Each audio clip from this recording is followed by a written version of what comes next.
4 o'clock. So I'll get started. My name is Sam Gwydir. I hope I'm pronouncing that right. This is the history and future of core dumps and FreeBSD. Okay, so who am I? I'm a student at Texas A&M University. I'm graduating in May, hopefully. I'm a computer engineer on the computer science track, and I have a minor in math. I've used a certain other system that ends in UNIX for many years, and then much later, OpenBSD, and shortly after that, FreeBSD for about 4 years. Okay, so here's what we're going to talk about today. This will help me keep track. I'm going to give you a little background, then we're just going to go chronologically. So what's a core dump? Core dump is a machine-readable form of the state of a machine after a crash or a panic. Useful for debugging both user space programs and the kernel, but we're talking about kernel crashes today. Methods that are used to write them and the format we're writing to has changed over the years, so we're going to go over that. So the dump method in FreeBSD hasn't changed much since 04B, so this diagram applies since then. So essentially you copy some format, some parts of memory from RAM to a dump device, which has been swapped since 04BSD. And then after a reboot, save core is a user space program that pulls from swap to your dump directory. If you wanted to create a crash dump, there's a couple ways that it can happen. Panic is the usual way, but if you want to force it, you can do reboot-d, syscontrol, or dtrace. So the main function that does the dumping to your dump device is called dumpsys. So if you ever look in the source for this, that's what you want to search. And then save core writes the dump to dumper after read. Okay, so if you're on your box right now and you want to participate, you can run these set of commands that'll set up a core dump for you. And this last one's a bit of a doozy. It'll panic your machine and cause dump. So save your stuff.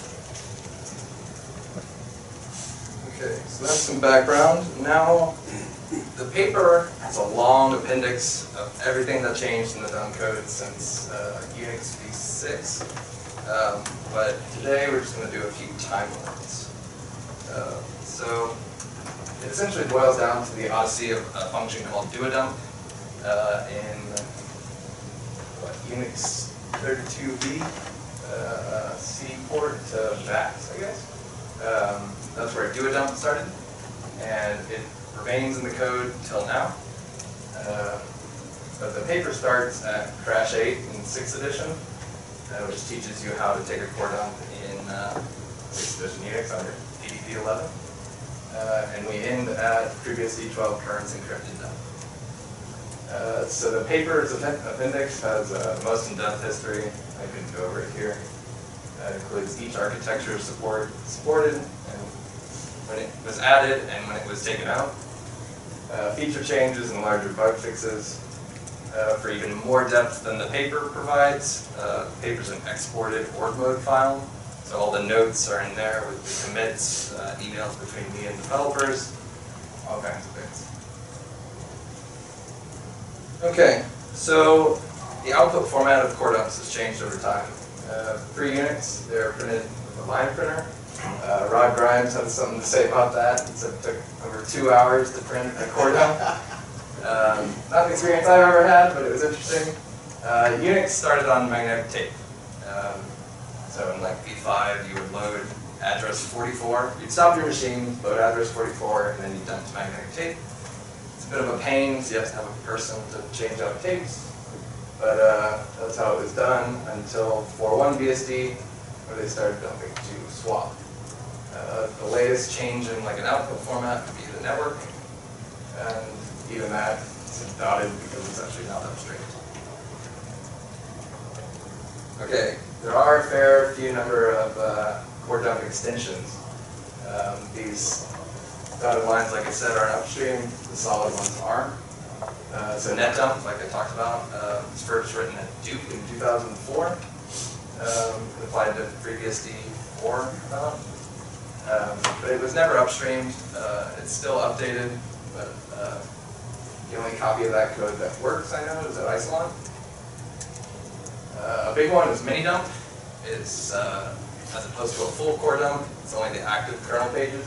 That was added in 2007 by P04B. And then text dump shortly after by Robert Watson.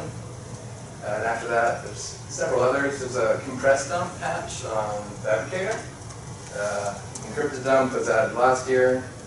Rod Grimes is working on a modular. He wants to modularize the dump code, especially for embedded systems, so your kernel's smaller. And a mini dump sizing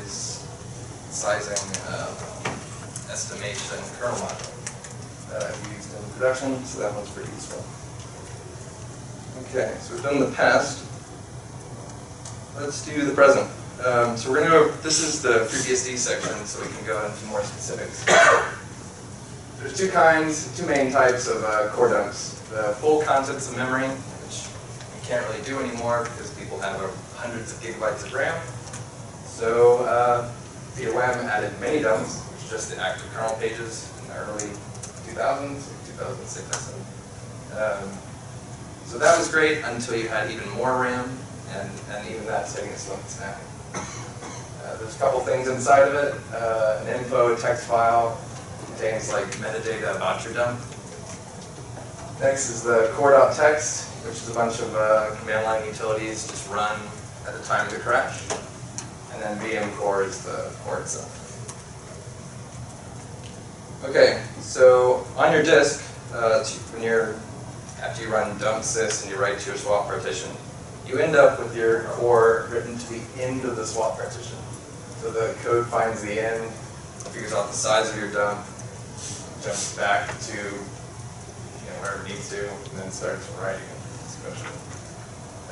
This is the classic core dump, so it's just all memory. In FreeBSD 6, they switched to ELF as opposed to A.O. That's about that one. Next, so mini dumps. As you can see, it's smaller. That's because you only dump the active pages. But nowadays, mini dumps can still be fairly large. Later in the slides, you'll see I have one that's over 131 gigabytes. So this won't fit in your swap. Or not in a reasonable swap partition anyway. Mini dumps aren't ELF format. They're in their own mini dump format. That's changed once. There's a mini dump V2, which is slightly smaller than V1's. So next. So after that, the smallest kind of dump is a text dump. This was added by Robert Watson in 7.1. So text dumps are human readable. They're text. They're very convenient if you know what you're looking for. If you don't know what you're looking for, you might not find it. It has a bunch of things in a tar file as opposed to like a binary file. Your kernel version, the panning message you had, all the messages that would be in like dmessage at the time of the crash, your kernel configuration, and the DDB output that you asked for. So text dumps are even smaller than mini dumps, or far smaller. It's only this big because I needed to fit the text. This tar format at the end of the disk.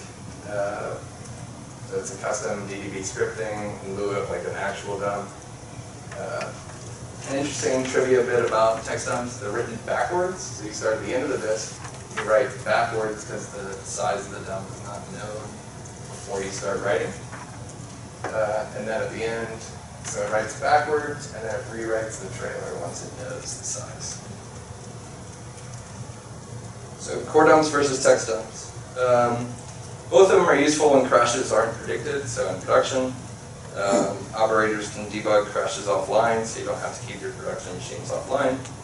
And they allow archiving of the crash data if you need to like compare crashes. Something that's useful for that is backtrace.io. cover that later. Core dumps. So you don't need to know what you're looking for ahead of time, which is useful when you didn't predict that you would crash in production. You do need your source tree, debug symbols, and a built kernel for the analysis. So that can be inconvenient if you want to debug at a conference like a laptop. Whereas a text dump is much smaller. You can email them around to people and ask what's wrong with my machine. And sometimes it's easier to extract information using DDB than KGDB. Okay, so we're going to go over the features of other operating systems that have sort of weak ties to FreeBSD to compare what features they have that we may not. So Lumos has a lot of cool ones. So online dump size estimation. So Lumos has a tool called doadump, and you can set all these settings like compression, what kind of dump you're doing, so they have like the equivalent of a full dump and a mini dump. And the online dump size estimation with doadump-e can estimate, take those configurations into account and estimate how large this dump will be, so you can maybe expand your coverage, which they can do because they have dump swap ones even. Next is live dump. This is useful for production machines where interactive machine or debugging is not possible. In particular for hangs, just if you have a hung machine, you can run a live dump. It may not be consistent because it doesn't like halt your machine to take the dump, but it might be useful. Destroyed my remote. There we go. Okay, and then OS X, another BSD-derived operating system. The main difference in the core dump stuff is that it writes out in Mach-O format because they use a hybrid kernel, and part of that hybrid is Mach. They can do local or remote dumps over the network or FireWire. They use a tool called kdumpd to write out their net dumps. It's a modified TF-TBD from FreeBSD. Their dumps are always compressed, or they can be, and both local and network dumps are compressed. The full procedure, along with actually the FreeBSD full procedure, is available in the paper. Okay, and then backtrace.io. So backtrace is not an operating system, but it's a tool to deal with kernel and user space dumps. They have a neat process called snapshotting. So they have an agent that runs on your machine when it crashes, and once SaveCore runs, it'll analyze a dump and say, here are the relevant parts to the crash, and come up with even smaller format than mini dump. Then brings that to a central server where you can like triage these crashes and choose which are the ones that you're trying to fix first. How are they related? They might be related by data center or even the time of day. There's like a heat map. I'd love for that to be your problem, that somehow the time of day is causing your machine to crash. But that seemed pretty neat. So this is software, or it's an online service, or online service? It's both. It can be on-prem. Okay. And it's not for any particular specific operating system? Yeah, there's a few that they support. I think FreeBSD, I know FreeBSD, Lumos, I think, Linux. Yeah. Yeah, Will Andrews actually looked this over, so that was nice. Actually, not this section. I wish he looked over the OS X section. Oh, I forgot to mention what he said, actually. So they have a feature, they can do DDB over the network, which might be really convenient, because usually computers that you're attempting to debug are on your LAN, so you may not be able to get to the serial console if you can't get to it online. So that's backtrace.io. So now let's do the future. This is the part that I wrote the rest so I could talk about this. These are the things I want to see and are actually already happening. Okay, so Rod Grimes wants to modularize dump code for embedded systems. Then you can mix and match these features once they come about. You can say, I want compression, but I don't want net dump, making my kernel bigger. Net dump, talked to Ed Mass, there's some story, there's a lot of history behind this one. But it's something I'd really like to see. It's been around forever. Apparently there's sort of some implementation details that were... Where's that? The isolon code? Do you want the answer to what the problem is? It's that it writes the packets into the dump path. So if your kernel has a panic, you don't have a network stack. Right. So you have to have a little network stack on the side. And actually, I worked on a system that is embedded. I'm supposed to speak into the microphone because I'm not loud enough as it is. If the kernel panics, you have no network stack, so you can't open the socket, you can't write the data. So you have to have a little network stack on the side. And the original implementation at Sandvine shared a few too many data structures with the kernel to always work. So we went back and forth, and I was the person who had written the code at Sandvine or Iceland. And we're not able to come up with, the person wasn't interested in doing the work to finish it 100%. And the problem is if you put it in, sometimes it would work, sometimes it would not. So I believe Mark will be able to finish the work, but the issue is you need either a little TCP stack, or if you want to do it the right way, you actually do a UDP stack. Right. And you reconstruct on the other end, so that you have the lightest written stack. That was the issue. Okay. Yeah, I think for several of these actually, part of the solution is like reserving a bit of memory. So when you do panic, you have your own place of memory that you can work with. Because otherwise you're overwriting things you might want. So that's that dump. Mini dump size is pretty cool. That's something I can actually distribute as a binary.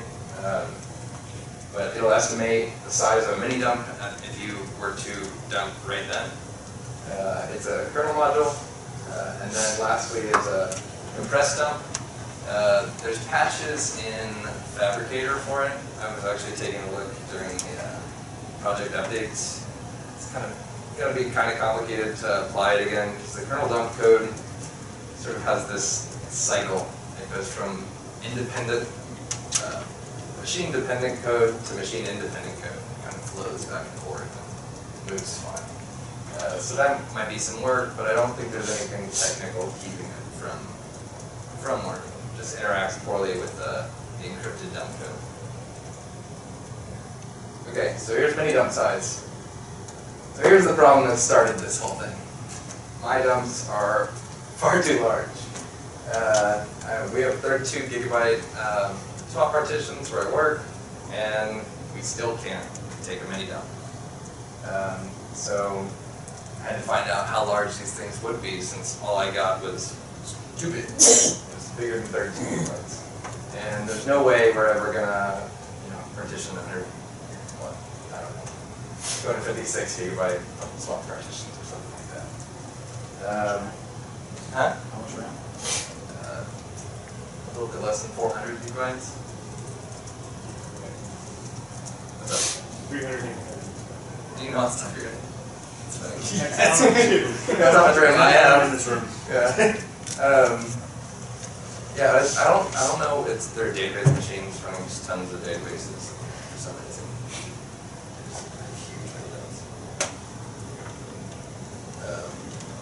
So this should be upstream soon. Rod Grimes is working on this. It's essentially like a no-op version of the mini dump code as a kernel model. I can give you a binary. Michael didn't seem to like the idea of doing it. So it's all mid-progress, so okay. I probably have some idea how it can be. All right, and then compressed dump. So there's an issue with this naming. Compressed dump sounds like safecore-z, but most of us have really big, var partitions. We don't need compressed. I mean, we can do safecore-z, but that's existed for a long time. What I'm talking about is compressing on your way into swap, so you can solve the problem I have. So this does exist, but it's not upstream. You get about a 6-to-1 or 14-to-1 compression ratio, but that actually solves my problem. 32 gigabyte core becomes 5.34, and 32 times 6 is larger than 138 or whatever I listed before. So yeah, fixing the patch will take some work because encrypted dump makes the core dump code a little different than it was when it pressed dump. There's two things I'd like to ask you guys about. I talked to Justin Gibbs and he offered to mentor me while I port the isilon dump to swap on zvol code. That's something that would also solve my problem. So that I'm probably just going to do. But I was interested to see what you guys thought about live dump. I'm not sure I'm that interested in having it. Is it a snapshot? No, it doesn't. So it doesn't halt the machine.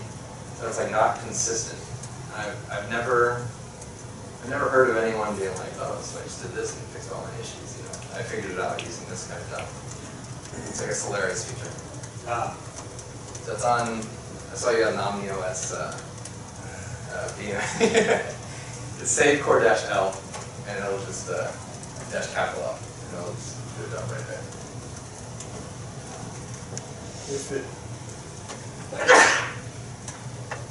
If it worked by doing copy on write, then it could be consistent. Yeah, that's what somebody else was saying that. Yeah. Yes, a file system person. Of course it was, yeah. If it works by doing copy on write, then it could be consistent.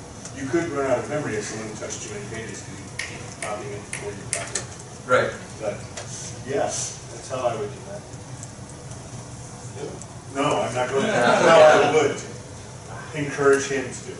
I think I'm going to start there, and we'll see. Next.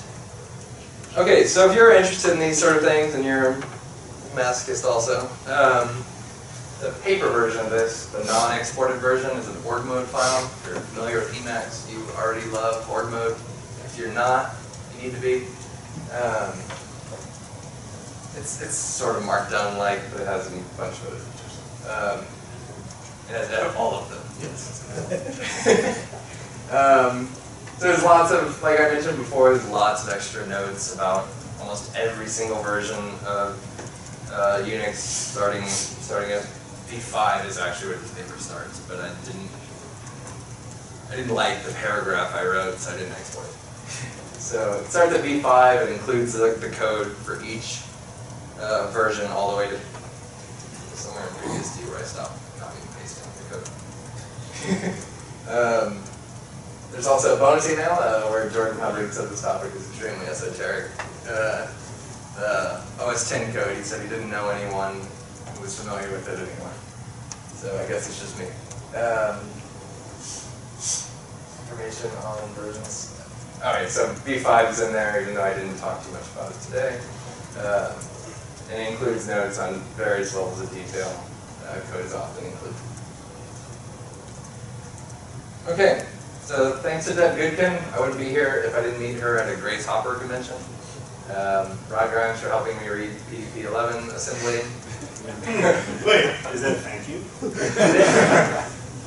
Alright. Yeah. Slightly delayed. Michael Dexter for coming up with this idea and then asking me to thank him. And then some links. So this is the paper and slides. But here, this repo, they did some cool work pulling all of the FreeBSD source in and Research UNIX, 386 BSD, everything. Everything's all in this one repo so you can see how it progressed, and that's where this paper came from. It just followed through on one section of code. And then Rod Grimes, you can see the status of his kernel dump work there. And that is all. So thanks for coming. Any questions? So you mentioned that core dumps get written from... Sorry, so you mentioned that core dumps get written from the end of the swap or backwards. Mm-hmm. Did you also mention why? So, okay, so text dumps get written... Oh, no, I didn't... This is important. So, okay, so text dumps get actually written backwards. But I think what you're asking is, why are they written at the end of the disk? Yes. Yeah. Okay, so when you reboot your machine, if you run like FSCK, if you're running UFS, it uses a swap. And any program that uses swap will start at the beginning. So basically it's luck that your dump's not going to be so close to the beginning of the partition that that FSCK starts overwriting your headers. There was something else, Jelly, we were talking about earlier. Jelly uses this space here to write to for encrypting stuff. So you should be safe if you have enough buffer here. Thank you.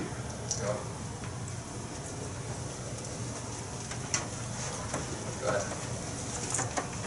I'm just curious, what got you so interested in dumps? So, I would get these tickets that said, I work at Groupon, and I would get these tickets that investigate this crash. So the machine crashed, and so I go on the machine, look through all the logs, everything sort of looks fine, and then this thing just crashes. And then I see not enough space for a core dump. And I wanted the core dump so I could just try to figure these out. And I couldn't have them. And so I think just because I couldn't have them, I just was like, how does this thing work? I'm going to fix this. And then all of a sudden I have like a 10-page paper and I'm in Japan talking about it. So, That works. yeah, I've just become a broken person. Welcome to the club. Yeah. But it's been that's why I call it an odyssey. There's a siren sitting on a SVN repo on the internet. So I have a question. Can you speak? Can I speak into the microphone? Yeah. Very good. So can you speak a little bit more about how the dump to zvols would work? Like exactly what would be going on there? Do you know? Not really. Okay. I know that you're supposed to work with Python, but Yeah, we talked about it. I think it was today. I don't know. It was yesterday. It was yesterday. Okay. So I can help a little bit there. So the way the code works on a Lumos is it allocates the metadata for the amount of zvol swap you have and keeps that in memory in the kernel so that when it comes time to crash, you can just overwrite in place and bypass the whole ZFS copy and write pipeline and so on. And it just gives you basically a list of contiguous extents that have been pre-allocated for you, so you can just write your crash into that without having to have ZFS still be working. And then how do you know where they are when you want to run safeguard? Well, the zvol is a block device, Okay. and so you just read it back contiguously. And ZFS took care of writing out all the mappings for it when your system was working. And boot, when you basically did the equivalent of dump on for the zvol. And it just keeps all that in memory, and when you go to crash, you just have a safe place to write your dump to. You hope. Unless the crash overwrote that part of your map. Yeah. In which case, then you were host anyway. So. And it doesn't do any checksumming or anything like that, because if the data from your crash dump is garbage, that's not hurting anything. Right. But it could, in theory, scribble all over your disk if all those pointers were pointing to crazy places. It does some sanity checking to avoid that. Okay. You sure? You know. Scary. Well, as long as it doesn't overwrite in too many different places, then that's going to recover from your other redundancy. You hope. Yeah. It seems to work on a Lumos. Machines. It seems to work on a Lumos. Insert car snap ad here. Yeah, insert car snap ad here. Yes, sir. Do You have a backup, right? That's sort of the first part of that implementation is sort of the trick with all of the core dump code is you set up things while everything's fine, and then you wait for it to screw up. And then exactly, once things aren't fine, you go find your, the part of memory you set aside or whatever it is. Yes, once, like George was talking about, once you're in this like sort of panicked state, you don't get all the features you had. So TCP is hard when you don't have a schedule that works. Or locks. Or, yeah. I mean, you can hand create one socket. Right. But usually the way we did this in VxWorks, which is the same as the kernel because it's a single address-based operation, was to have a very small independently coded UDP stack. That would speak into the microphone. To have a small hand-coded UDP stack. It was used for two things. It was used for remote debugging, like the GDB protocol, but it was also used to do a remote dump. And we did the thing of coding up a library that talked to the drivers so that you could make the drivers do the right thing. Because you've still got to manage all your rings, and networking's hard. Right. That's my final statement. If firmware's in an unknown state, so what do you do? The firmware is usually in an okay-ish state. The kernel's in a really bad. Right. So you use one ring, right? Like you have a, so, like if you were going to do this on a modern, so I did this on a DEC Lance. So, one array of packets. You weren't born yet. So, but on a modern thing, on a modern system, you would just pick the 0th ring. You'd use all 0 indexes for everything, and you just pray that, you know, all of your packets got where they were going. So prayer and a single ring. Phase dumps. It's after the number of dumps. I was going to show a section that was sort of relevant there, but I'm not sure I'm going to be able to find it. Anyone else? If you have more questions, you can generate more by reading this paper. Oh yeah, if you want a tutorial on org mode, go read this paper.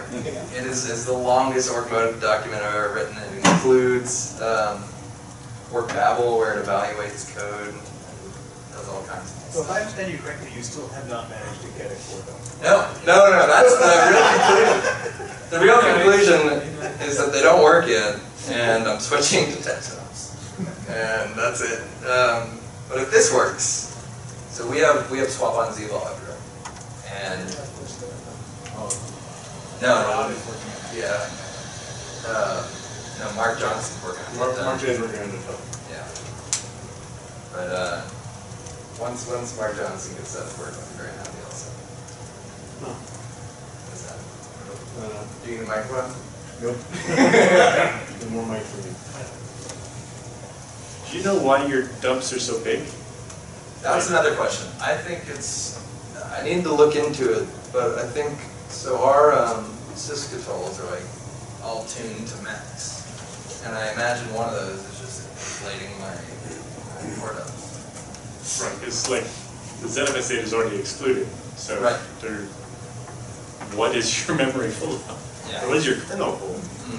Because obviously the memory from the database, which database is it? It's a bunch of instances of MySQL and Postgres. It's like MySQL, none of that should be included in the kernel, right? Yeah, that's something I wanted to do, but never really got around to figure out. Postgres you should. That's not me, that's not. Yeah. Then set minus n will see how much the network stack is wasting. That's probably the But I'm sure it's worst not estimate. 100 gigs. Yeah, right. You know. It might be. Who knows? I'd like to be that person, The actually. network stack can't actually, yeah. Yeah, well, unless you turn that dial to the right. That's quite possible. So yeah, that's something I'd like to figure out is what is the size a function of, you know, and then maybe there'll probably be another 9-page paper about that. All right, I think that's about it.